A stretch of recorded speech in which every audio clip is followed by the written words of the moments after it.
In today's episode, pag-uusapan natin kung ano-ano nga ba o sino-sino ang pinapadala sa atin sa tuwing dinadoubt natin yung mga kakayahan natin. Halika na, pag-usapan na natin yan. Alam mo, may isa pa akong example lang self-doubt na naisip ko na naalala ko na hinihila yung puso ko nung tinitignan kita nagkikwento. Alam mo ko sino? Si Lloyd. My very good friend, Lloyd Cadena. Hindi ko talaga gusto maging vlogger. Wala talaga akong ganon. Hindi ko rin nakita yung sarili kong ganyan. Naaalala ko pa nun, sabi niya, pag mag-shoot sila, gintong-gintong words niya, ano ba tayo, huwag ka mag-self-pity dyan, sumama ka dito. Pag mag-vlog sila, tatago ako. Ayoko talaga nahagip ng kamera, huy, halika dito, huwag ka self-pity, yun ang term niya. Oo. Tapos, hanggang sa, alam mo yung, para kanyang hinatid, whatever, kung paano, kasi, nung time na yon tinutulungan niya lang ako rumakit. Naalala ko tayo, tinutulungan niya lang ako rumakit. Meron siyang isang video, I don't know kung mahanap nyo, baka hindi nyo akala ako pala yun. Kasi alam ko nung time na yun, lalo nung konti pa lang kasi yung siya lang, at feeling ko forever siya, pag YouTube siya lang. One of very few, no? Yes, siya talaga. Talagang, pag sinabi mong YouTube, for me siya lang. Kumbaga, isa siya sa imahe. Meron siyang isang video. Sumama lang ako dahil kailangan 3. Ito ba yung chicken? Yung chicken. Hanapin niyo po yun. Sobrang na-enjoy ko yun. Pag nahanap niyo po yun, baka maalala niyo na, siya pala to. Sumama lang ako dahil racket po yun. Lagi niya talaga akong binibigyan ng racket. Kasi wala akong trabaho nun eh. Isa, pagdadrive ko siya, naalala ko pa nung kuya, ako pa yung bumibili ng sabi niya, may content ako dito sa ganyan-ganyan. Tapos tumakbo pa ako sa Quirino para bumili ng kanin sa Jollibee. Yun, ako yun. Tapos hanggang sasabi niya, sumama ka para 3 tayo. Wag natin, hindi, ka na sumama ka dito, ganun. Tapos, hanapin niyo po yun yung Only Rice Challenge sa Facebook. Pag nakita nyo, yung mga tao daw, tawang-tawa sa akin. Tapos parang sabi, yung naka-green po ba, wala ba siyang channel, ganyan. Then the rest is history. Yung kaibigan ko, si Cara, siya talaga yung nakikigamit ako sa kanya ng camera, ganyan. Tinuturo, yan, pupukpukin ka niya, mag-content ka dyan, whatever, ganyan. So, ako talaga hindi ko alam na yun yung path ko. Talagang may mga tao lang na nakakakita ng light in you. Siguro, hindi ko kasi alam. Ako kasi, kuya, pag may ginagawa ko lang yung mga bagay na, go, kaya katulad yan, yung nakitang potential ni Lloyd. Wala naman, hindi naman namin pre-practice yun. Gawin lang namin. Alam mo yung sige, let's drive that point home, no? Ang ganda, kasi hindi ko kilala personally si Lloyd, pero I know him as one of very, very few na tama kayo, pagka Filipino YouTube content creators, I'm avoiding the word influencers, YouTube content creator, maybe 3 ang kilala ko na legit, na sila talaga yon. Isa si Lloyd doon. And I think, and I've heard stories of how great a motivator Lloyd was. In the context of self-doubt, gano'ng ka-importante that you have someone who's motivating you? Sobra. Kasi kuya, may mga pagkakataon talaga na ikaw mismo sa sarili mo, ayaw mo sa'yo eh. Hindi ka naniniwala sa'yo eh. Pero if you have that someone na naniniwala sa'yo, kahit paano naniniwala ka din eh. May nagre-remind sa'yo, halimbawa sa amin, si kuya, size 7 na. Pagka, kahit 6.5 sinabi mo kanina. ba? Buti natatanda mo. Ibig sabihin, ibibili mo ko. Oo. May mga times na babang-baba ka, pero pag may nagsabi sa'yo, ano ba? Di ba, ano mo yan? Para kang nalilift sa liwanag. Kasi parang kuya yan eh. Parang halimbawa, nakaharap ka sa salamin. Akala mo nakikita mo na yung buong sarili mo. Pero hindi eh. May mga perspective sa pagkatao mo na yung ibang nakakakita from their point of view. Kaya malaking bagay yung sabi mo kailangan ko pinupukpok eh. Lahat ng malalapit sa akin, alam nila yan. Kailangan mo akong kulitin, pukpukin, dahil either mabilis ako ma-distract o parang, okay lang yan. Madali ka ba? Do you think na madali kang ma-dishearten pag nagda-doubt ka? Oo. Lalo kung masasagi sa mga bagay na, nangyari na to, tas ito yung nangyari. Pero super bihira. Super bihira. So, ba't ikaw ba? Nararanasan mo yung inaatrasan mo dahil nadi-dishearten ka? Ako oddly enough, no? Tama, mabilis ako ma-dishearten kasi ako kasi, yung personality ko is, nagtatanong ako in my head, ano yung risk kapag tinake on ko yung challenge. Parang, ako kasi takot ako mag-fail. So, ang ginagawa ko, pag ginawa ko ba to, mas, kunyari, mai-injury ba ako, ganyan. Or ma-impact ba to sa career ko, ganyan. Parang palagi ako may risk calculus. Tapos kapag yung objective side of my head tells me na, bro, babagsak ka. Huwag mo nang subukan. Atras na ako agad. Even if sabihin sa akin ng mga peers ko na, nagawa mo na yan dati. Kayang-kaya mo na yan. Kayang-kaya mo na yan. Ba't umaatras ka? Like ako, for example, sa trabaho. Yung current na trabaho ko ngayon, yung ginagawa ko ngayon, is like, I'm managing people. I'm a people manager. At yun talaga yung gusto kong gawin from the very beginning. Hindi lang ako nabibigyan ng pagkakataon. May it be because walang bakante, hindi ako pero ang pinaka-importanting reason kung bakit hindi ako binibigyan ng people manager role for like 7 years, as much as I can count, is lagi nila ako nakikita as a technical person. So sabi ko, pag technical person, parang ang dating sa akin nun, pag technical person ka, hindi ka people person. So naasar ako. So ang ginawa ko, pinursu ko yung pagiging people manager. So I went through apprenticeship program sa office namin. I was under the tutelage of a department head.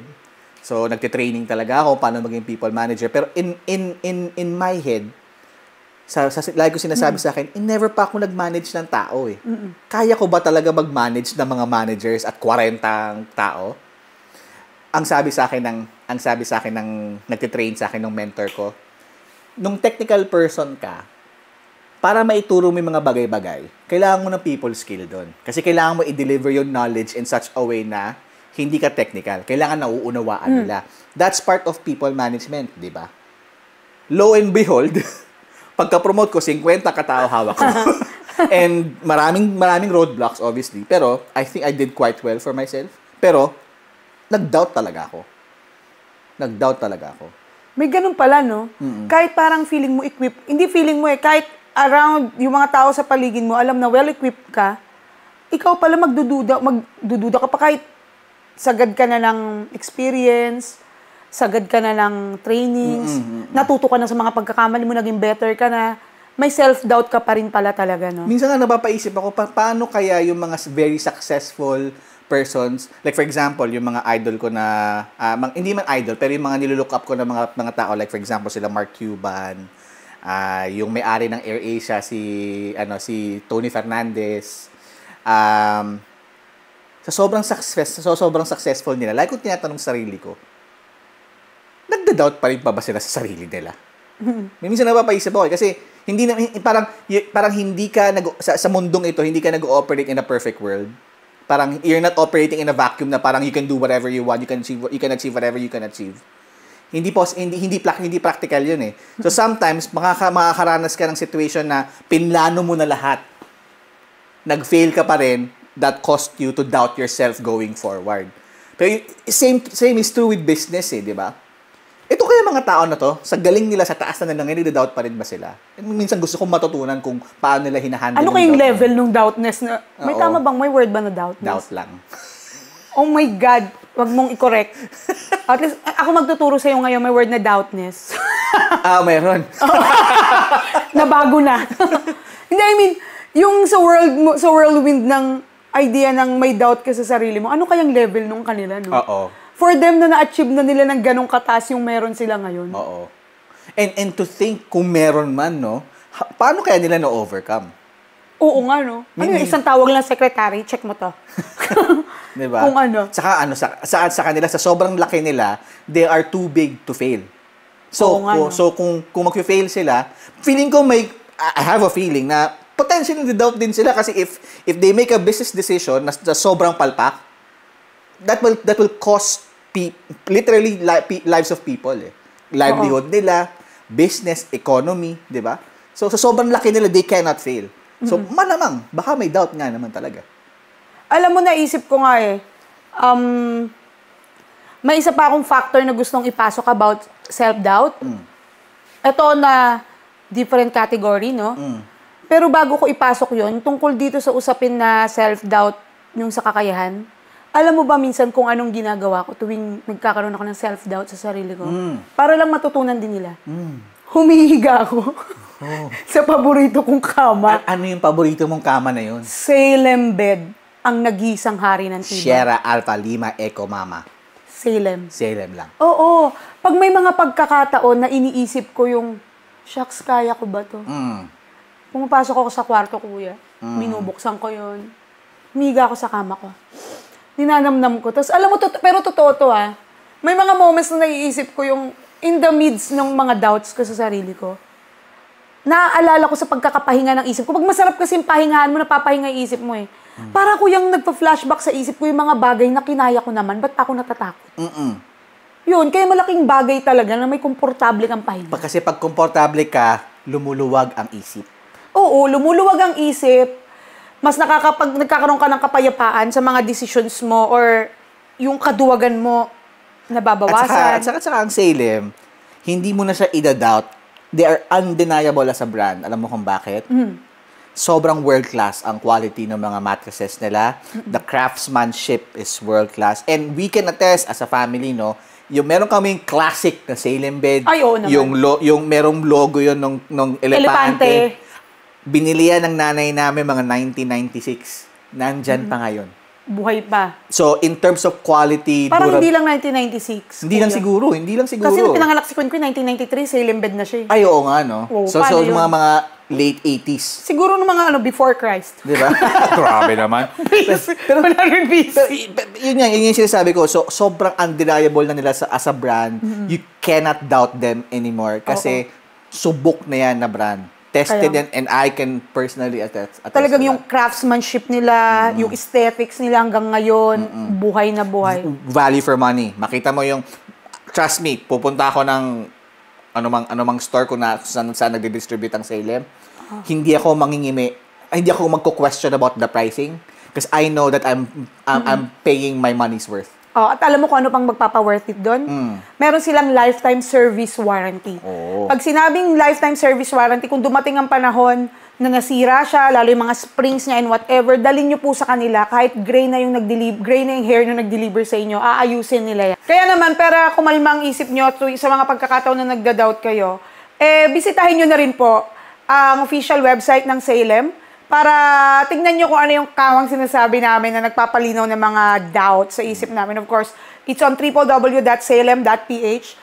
Meron po sila sa Instagram, Facebook, and TikTok. Ganun lang po. I-type nyo lang po www.facebook.com, instagram.com, tiktok.com/salem_ph. At mas pinadali pa po kung gusto nyo pa pong silipin, kung ano pa yung mga in-offer nila. Kasi alam mo kuya, ngayon hindi lang po kama ang binibenta nila. Meron pa po silang mga bed frames, may sofas, may dining set.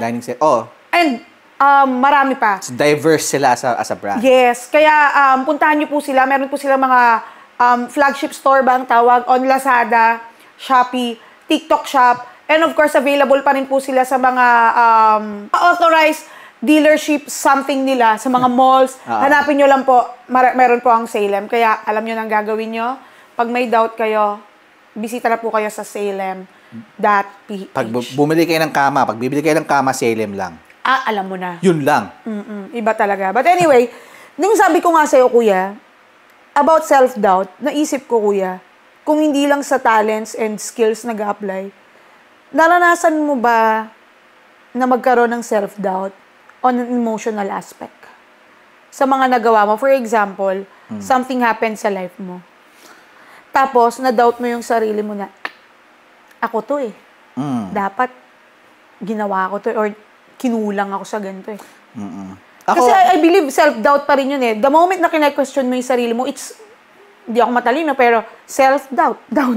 Ako, usually kapag my heart trumps over my head, doon ako nakakaranas ng some doubt emotionally. Kasi kilala ko yung sarili ko na very, very calculated and very, I wouldn't say passive, pero hindi ako parang attack first, react later person. Pero pagka na-overcome ako ng emotion ko, like for example, anger, anguish, sadness, all of those things, may mga bagay na I cannot just hold in at nililet go ko talaga and sometimes makakasakit ka ng damdamin. Tapos, pagka nag-step back ka na and then you look back at what happened, magda-doubt ako on the basis na hindi ko kilala yung tao na yon, yung nagsabi nung mga bagay na yon. So, yung self-doubt na yon parang reminds me to check myself again and again to see if I'm being consistent, for example, with the values I'm trying to espouse, the words that I'm trying to hold in and control, and maybe control situations as much as I can. Pag hindi ko na nakokontrol yung situations na yon, that's the time that doubt starts to kick in, and it triggers series of steps to parang do a self-check kung okay pa ba ako, do I need to do something, do I need to change something in myself, something like that. Doon pumapasok yung doubt. Yung nararamdaman mo. Mm-hmm. Magkapatid ba ang doubt at regret? Very good question. Thank you, contestant number 10. Feeling ko, hindi sila magkapatid. Pinsan. Ano sila? Relative sila. Kasi doubt comes So ang doubt can come before you even act on something eh. Parang doubt comes first. Ang galing. Doubt comes first. You can also doubt, say, in the middle of the journey and of the situation na parang, ay, hindi na ako makakalabas dito. Sige, ano na? Bayaan mo na. Let's wing it na lang. Pero you know for a fact na mali yung ginagawa mo in that situation. Mali na nandun ko sa situation na yon. Pero regret cannot come at the beginning. It's always in the end. So, the reason sinasabi ko na hindi sila magkapatid kasi sabi ko nga, yung regret comes to the end, pero regret only happens when you act incorrectly on the doubt that you felt. Alam mo paano pa magiging mag-relative yung regret at doubt? Naisip ko lang, sabi mo, ang galing na, no? Yung doubt, nanggagaling siya bagong paggawin yung act na yon. Di ba dinadoubt mo na yung sarili mo? Yung regret, nangyayari siya after mong gawin yung act na yon. Alam mo what makes them more relative or related? After regret, nagda-doubt ka na sa sarili mo. Correct.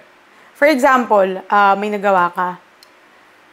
Yung desisyon na ginawa mo dun sa ginawa mo, nagsisi ka. It made you doubt. Oo. Dapat pala ganyan. Kaya siya nagiging doubt na after is siguro, siguro hindi ko talaga kayang ganito, hindi ko kayang gumawa ng desisyon na ganyan, hindi ako objective, o hindi ako rational. Kaya siguro magkakapatid sila, no? Naranasan mo ba yun? Oo. Kasi maraming bagay na I feel like parang kung meron akong bagay na pinag-decidean differently, looking back no mga 10 years, 15 years ago, siguro I would have been parang a bigger person siguro. Bigger in terms of parang achievements, all of those things. So, for example, feeling ko, kung pinursu ko na lang yung journalism, kasi di ba parang pumasa, for some reason, pinili ko journalism, UP Baguio. Diba? Kasi alam ko hindi ko kayang mag-pilot at the moment, kasi mahal, mahirap. Kung ng journalism ako, feeling ko I'll be more successful. Kasi parang natutunan ko yung sarili ko towards, parang up until this point na I am very vocal as a human being. I recognize structure. I can point out right and wrong things the right way. So, parang very important yung kapag ka-journalist ka. So, parang looking back, sabi ko nga, may decision ako sa buhay na dapat either ginawa ko na lang o dapat di ko ginawa at that time. Ano pa ba? Yung ito pa, yung kung what if pinagod ko na lang yung sarili ko at tinapos ko yung schooling ko sa Mapua on time. Kasi pagod na talaga ako, pero feeling ko kung pinurso ko yun, tinuloy-tuloy ko lang, baka marami akong pera ngayon. Mas marami akong nagawa. Pero, siguro na, inuunawa ko rin yung sarili ko, kasi, hindi kaya nun. Baka hindi kaya talaga eh. Pero syempre, that's what regret is eh. Parang, you paint a picture of a future or a present scenario na that will never happen. And, mahirap nga naman, hindi pwede mag-branch out ang time eh. Diba? So, ito na yung path mo, ito yung nakikita mo. Hindi ka pwede pumunta doon kasi tapos na eh. So, yun yung problem with regret. Parang it will require you, it will force you to look at a future and a present time na you can never have. Never ever. Pero tuturuan ka niya how to carve that picture parang that moment using the same path that where you are at right now.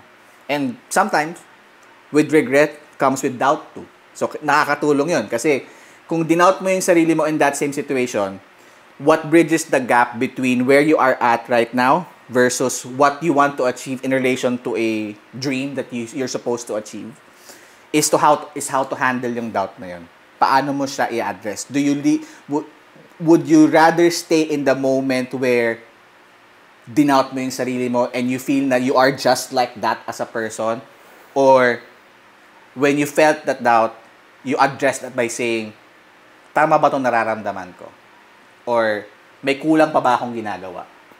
Pag hindi mo ginawa yon, the gap is wide. Always. Magpinsan ba ang self-doubt at saka self-blame? Next, on In the Right Corner with Almira Shil and Kuya Dwayne.